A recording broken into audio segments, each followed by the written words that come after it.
পিছনে যে গুনাহ করছো সব গুনাহ স্মরণ কর আর মাওলার কাছে মাফ চা।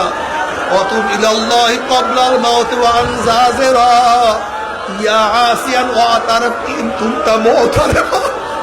ওরে মৃত্যুর আগে তওবা কর, মৃত্যুর আগে তওবা কর, মৃত্যুর আগে তওবা কর।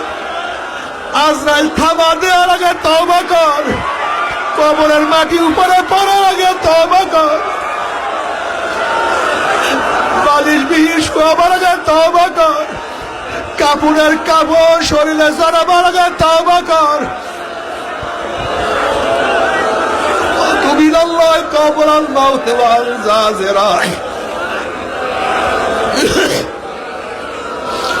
কাজে তওবা করিয়া তারপর মাওলার দরবারে হাজিরা দিও, তওবা করিয়া মাওলার কবরে যাইও আর মন খুলে আমার মাওলাকে ডাক দাও।